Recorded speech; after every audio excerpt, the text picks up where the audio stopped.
Actualmente podemos asegurar que la mayoría de las personas que hoy en día consumen alguna clase de entretenimiento, siendo literatura, cine, televisión o videojuegos, tiene al menos alguna saga que llamaría su favorita. Y en particular en el cine, muchos van a decir que su franquicia favorita es Harry Potter y otros Star Wars. También están quienes dicen que su franquicia es Matrix o Terminator. Y yo en lo particular creía que era fan de la saga Parque Jurásico, o como ahora a Universal le gusta llamar, Mundo Jurásico. Y la verdad es que no puedo asegurar que eso siga siendo así, porque película tras película me deja cada vez más insatisfecho. Y más me aferro a la película original, porque la saga nunca estuvo en tan alta calidad como la original, y jamás volverá a tenerla.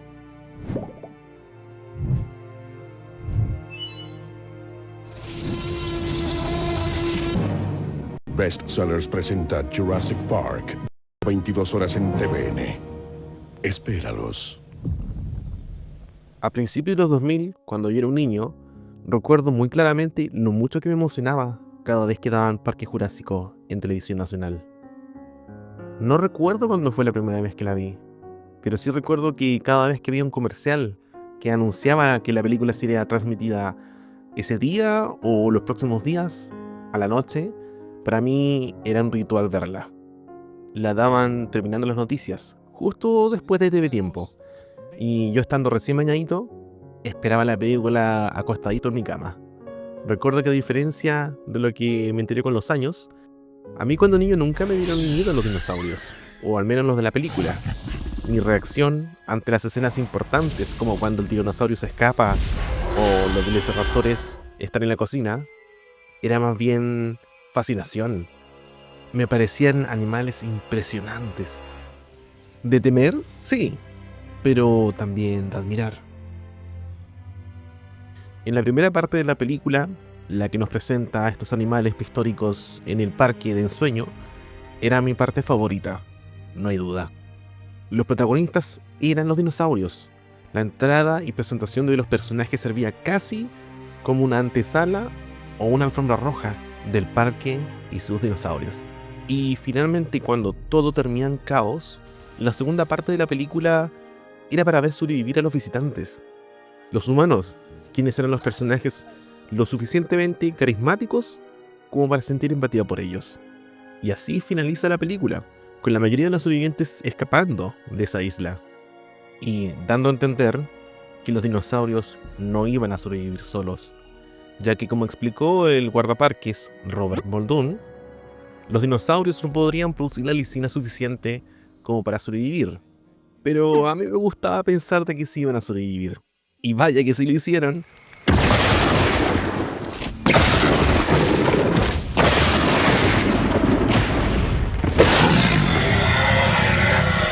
Porque en su secuela, El Mundo Perdido, muestran a los dinosaurios más vivos que nunca. Y era todo un espectáculo. La verdad es que mentiría si digo que no me gustó la secuela. Claramente ya no presentaba al parque ni tenía intenciones de vendernos la belleza de estas criaturas prehistóricas, pero tenía su propio rollo. Era, en cierto modo, una continuación de la segunda parte de Parque Jurásico, pero con nuevos personajes y algunos otros conocidos. En esta nueva ambientación y en una nueva isla, lo más importante ocurría de noche.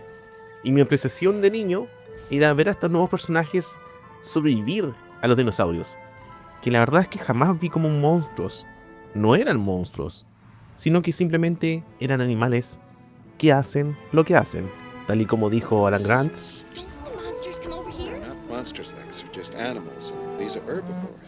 Hacen lo que hacen. Sobrevivir, alimentarse y reproducirse. Siento que esto es algo que se respetó al menos en las dos primeras, pero con la llegada a la tercera parte y posteriores es algo que cambió completamente. La tercera película marca el regreso de mi ídolo de infancia, Alan Grant, interpretado por el genio de Sam Neill, cuyo personaje es arrastrado a hacer una mala película. Digo, más bien arrastrado a volver a la isla con dinosaurios. Pero no a la primera isla, sino más bien a la isla de la segunda parte, Isla Sorna, donde un matrimonio lo obliga a viajar a la isla para ayudarlos a buscar a su hijo perdido. Sí, un poco barato el argumento. En esta entrega tenemos un ligero cambio de tono, ya que no tenemos al mismo director a la cabeza. Las dos primeras películas fueron dirigidas por Steven Spielberg, el mismo que luego sería productor para el resto de la franquicia. Steven fue reemplazado en la tercera entrega por Joe Johnston, quien, según sus palabras, deseaba tanto dirigir una secuela de Parque Jurásico que llamó a Steven Spielberg para rogarle, y el deseo fue cumplido, pero para la tercera entrega, y el sueño se convirtió en una pesadilla. Se comenta que Johnston quiso renunciar al proyecto muchas veces, ya que este se encontraba con problemas porque no encontraban el guión definitivo. Universal no solamente lo obligó a seguir trabajando para la película, sino que además le puso una fecha de entrega inamovible. En 5 meses grabaron lo que pudieron, y con un guión que se escribía cada día mientras filmaban. Y todo esto se notó en el resultado final.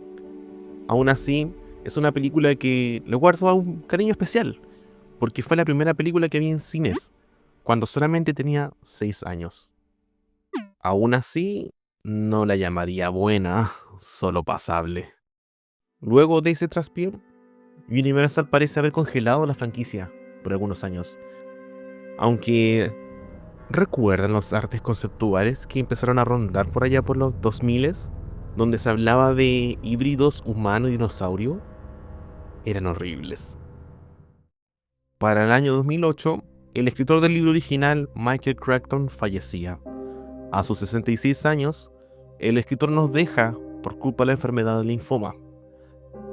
¿Quién fue el genio tras la idea original?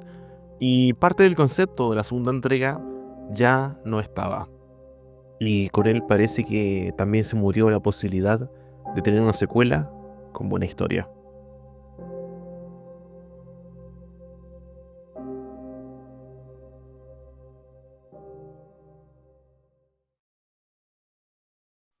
Recuerdo que para mi adolescencia estuve varios años sin ver una película de Parque Jurásico. Y recién para el año 2011 reconecté con la saga. Y esto fue gracias a las ediciones Blu-ray. Poco a poco me fui haciendo de la trilogía. No me pregunten cómo, fue un método muy latino. Y así comencé a verlas una y otra y otra y otra y otra. Me las vi tantas veces que me sé los diálogos de memoria. Y sí, aunque suene feo, me devoré el contenido adicional disponible. Las entrevistas con el elenco que rememoran las filmaciones, así como los detrás de escena y las muestras de efectos especiales, me parecieron espectaculares. Mi nivel de obsesión fue que me quise convertir en director de cine. Y aunque mi sueño nunca fue hacer una cuarta parte de Parque Jurásico, porque ni yo daba con una historia convincente, sino que más bien quería hacer algo tan espectacular como lo que había hecho Spielberg. El viejo se convirtió en mi ídolo, y exploré su filmografía al revés y al derecho. Y para 2015 entré a estudiar para ser director de cine. Lo que justo coincidió con que era el año de lanzamiento de Mundo Jurásico. Para mí, esa wea fue una señal. Y fui a verla con un primo, el mismo con el cual fui el año 2001 a ver Parque Jurásico 3. Y aunque debo asumir que la experiencia fue bastante buena, y que lloré en algunas partes por motivo de la nostalgia, con el tiempo mi perspectiva de la película comenzó a cambiar. Y más pronto que tarde, noté varias falencias. La película no se sentía como una Parque Jurásico más. Por lo mismo no llevaba el mismo título. Era otra cosa, distinta. Ya no era una película con animales prehistóricos, sino que era una película sobre monstruos. Y la principal evidencia de esto es súper clara con el Indominus Rex. Un monstruo gigante, de piel grisácea y dientes de sobra. Esa weá no es un dinosaurio. Antes se presentaban estos dinosaurios como animales. Animales violentos, sí, pero animales a fin de cuentas. Eran animales que al menos cazaban para comer. y a otras viciosamente, pero tenían la característica de que se sentían animales. Ahora la corrección de color y las escenas presentaban a estas criaturas como alienígenas, muchas veces violentos y a veces amistosos. Podías domarlos. Todo esto en un ambiente de caos y acción innecesaria, mezclado entre arquitectura y tecnología futurista, y con el maldito Chris Pratt como protagonista. Lo siento por sus fans, pero no lo tolero. Y está bien, la película debe presentar un conflicto para tener una razón de existir. Pero al final el filme completo se siente como una especie de remake barato de la primera cinta con más acción, pero con una fracción de la gracia o razón de ser. Si nos vamos al pasado, Michael Crichton en la novela original exploraba las problemáticas éticas del uso de la ciencia sin restricciones, así como la arrogancia del ser humano al jugar a ser Dios. Esta destacando lo imprevisible de la naturaleza frente a los intentos de dominarla.